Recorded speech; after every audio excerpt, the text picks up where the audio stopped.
लिख रहा हूँ अंजाम जिसका, लिख रहा हूँ अंजाम जिसका, आगाज कल आएगा। मेरे खून का के कतरा, मेरे खून का के कतरा, ए मेरे भीम के संविधान तेरे काम आएगा, तेरे काम आएगा। आदरणीय साथियों,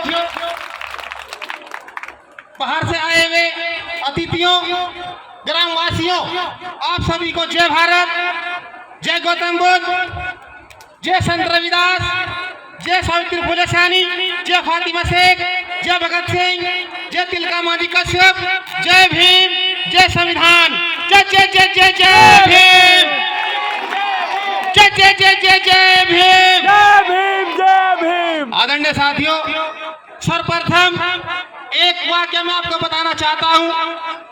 कुछ लोग तथाकथित लोग एक लॉबी बनाकर के चलने लगे हैं और वह सवाल करते हैं कि अंबेडकर साहब ने संविधान नहीं लिखा है। उनको जवाब देने के लिए केवल एक वाक्य काफी है। हमारे भारत के सर्वप्रथम राष्ट्रपति राजेंद्र प्रसाद जी हुए और राजेंद्र प्रसाद जी ने बीएन राव, जो संविधान सभा के सलाहकार भी थे, बीएन राव को पूरी दुनिया का भ्रमण करने के लिए भेजा और उन्होंने कहा कि जाइए आदरणीय बीएन राव महोदय, आप पूरी दुनिया में से एक व्यक्ति छांट कर लाइए जो हमारे भारत का संविधान को लिख सके। बीएन राव महोदय पूरी दुनिया में घूमते हुए लंदन पहुंच जाते हैं और लंदन के अंदर उस समय के दुनिया के सभी संविधानों के ज्ञाता सर आइवर जेनिंग्स, नाम याद रखना साथियों, सर आइवर जेनिंग्स, दुनिया के सभी संविधानों के ज्ञाता वहां मौजूद हैं। बीएन राव महोदय उनको कहते हैं कि आइए साहब, हमारे देश का संविधान लिखिए। आइवर जेनिंग्स ने जवाब दिया कि अरे भैया, आप कितने बेवकूफ हो। लंदन, कैम्ब्रिज, चर्चर, पीएचडी धारक व्यक्ति आपके यहाँ पढ़ा हुआ है और आप संविधान लिखने के लिए दूसरों को फिर रहे हो। बीएन राव महोदय पूरी दुनिया से घूम कर आते हैं और राजेंद्र प्रसाद जी को कहते हैं, ये दुनिया के पूरे देशों के दुनिया संविधान के ज्ञाता है, उन्होंने अभी सलाह दी है कि अपने देश का संविधान आप भीमराव अम्बेडकर जी से लिखवाएं। बहुत बड़े गर्व की बात है हमारे देश के लिए कि पूरे दुनिया के संविधानों का ज्ञाता व्यक्ति हमारे बाबा साहब को सलाह दे रहा है, उनके लिए सलाह दे रहा है कि आप उन्हीं से संविधान लिखवाइएगा। साथियों, बात उस समय की है जब संविधान लिखकर तैयार किया अंबेडकर साहब ने। उन्होंने कहा कि है मेरे देश के लोगों, शोषित, वंचित, पीड़ित, महिला, ट्रांसजेंडर समाज के लोगों, आज मैंने रानी का पेट चीर दिया है। अब कोई राजा किसी की कोख से पैदा नहीं होगा, अब जनता की वोट से और जनता की गुल्लक से पैदा होगा। तो साथियों, क्योंकि उस समय शोषण बहुत ज्यादा था, पढ़े लिखे लोग नहीं थे, उनको लगा कि ये व्यक्ति हमारा बेवकूफ बना रहा है, तो लोगों ने कहा कि इस व्यक्ति का दिमाग खराब हो गया है, ये हमको सपने दिखा रहा है, ये हमको और मरवाएगा। अंबेडकर बाबा साहब ने कहा, जाओ लिख दो अपने घरों की दीवारों पर, हम इस देश के राजा हैं, हम इस देश के राजा हैं। लेकिन चौधरी वागीश कश्यप, मैं कहता हूं कि लिख लो अपने दिलो दिमाग की दीवारों पर। जब तक हम दिलो दिमाग पर नहीं लिखेंगे, हम राजा नहीं बनेंगे। लिख लो अपने दिलो दिमाग की दीवारों पर, हम इस देश के राजा हैं, हम इस देश के राजा हैं। साथियों, बाबा साहब भीमराव अम्बेडकर जिस समय गोलमेज सम्मेलन में प्रतिभाग करने के लिए गए, तो गोलमेज सम्मेलन का एक वाक्य जहां से भारत के संविधान बनने की शुरुआत होती है, वहीं से नींव पड़ती है। अंग्रेजों के सामने अंबेडकर साहब ने कहा कि हमारे यहाँ बहुत छुआछूत है, बहुत भेदभाव है, बहुत जातिवाद है। एक हिंदू महासभा के व्यक्ति पंडित मदन मोहन मालवीय साहब हिंदू महासभा की ओर से वहां पर गए हुए थे।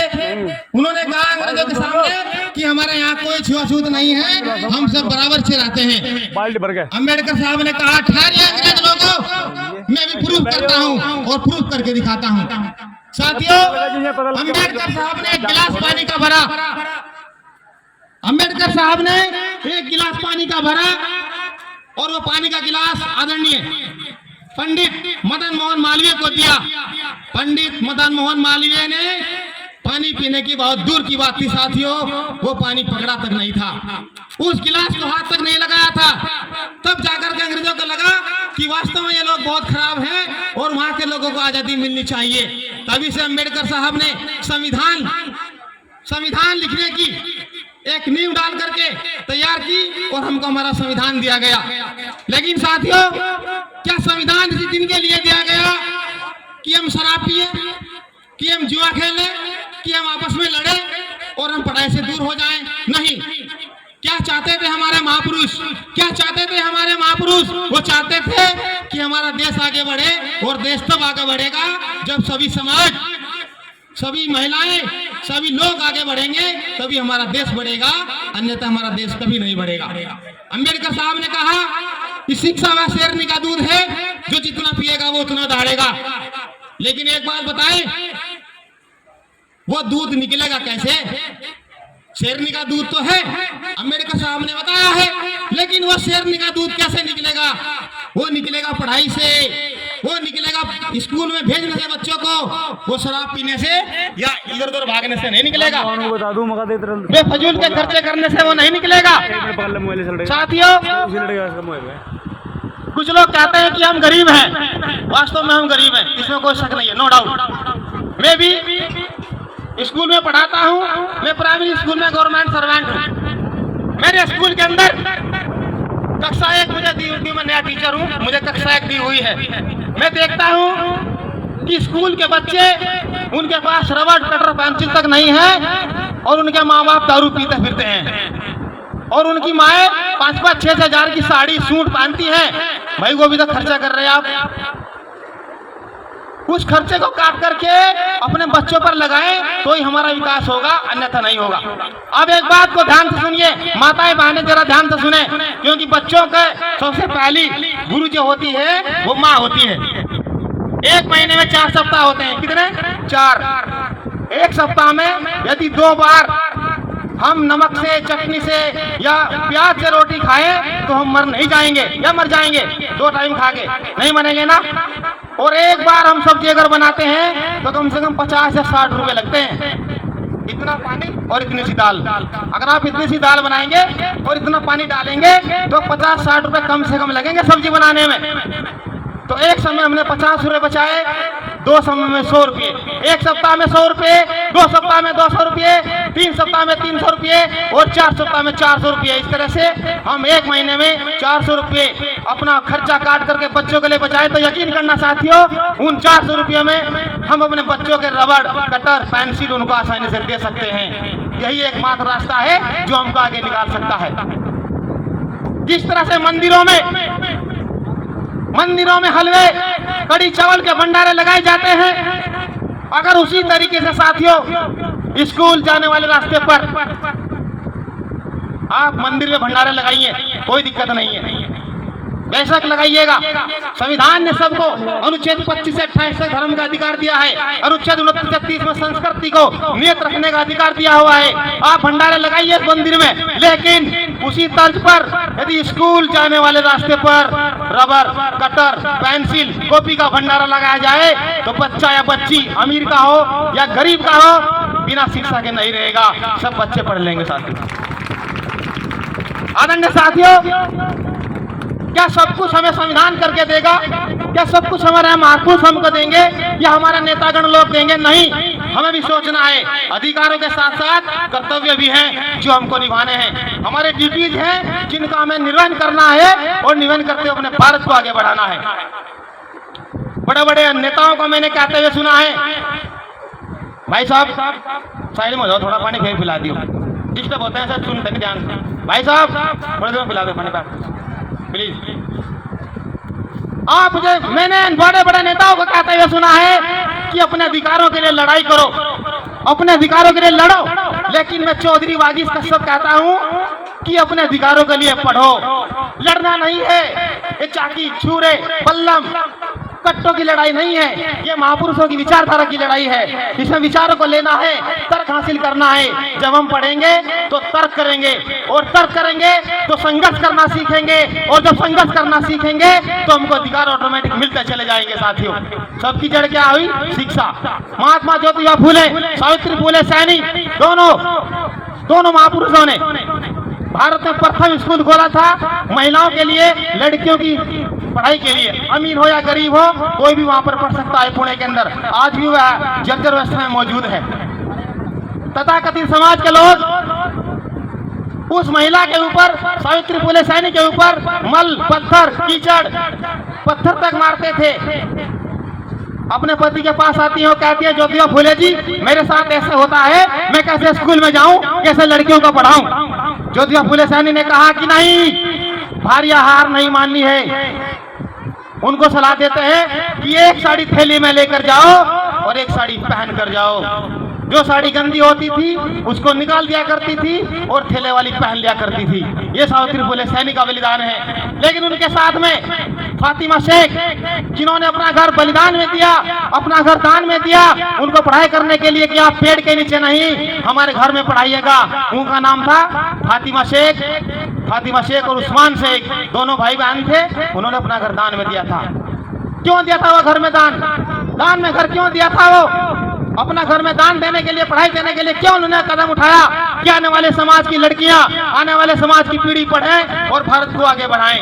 अम्बेडकर साहब ने कहा यदि किसी देश की तरक्की को देखना है तो वहाँ की महिलाओं की तरक्की को देखना होगा। जितनी महिलाएं तरक्की करेंगी उतना हमारा देश तरक्की करेगा। गौतम बुद्ध जी ने भी कहा है कि सारी दुनिया की सभी महिलाएं मेरी गुरु हैं। गौतम बुद्ध जी ने पूरी दुनिया की सभी महिलाओं को अपना गुरु माना था। अम्बेडकर साहब ने कहा कि गुलाम बनकर जियोगे तो कुत्ता समझकर लात मारेगी दुनिया, गुलाम बनकर जियोगे तो कुत्ता समझकर लात मारेगी दुनिया, और नवाब बनकर जियोगे, नवाब बनकर जियोगे तो सलाम ठोकेगी दुनिया, सलाम ठोकेगी दुनिया।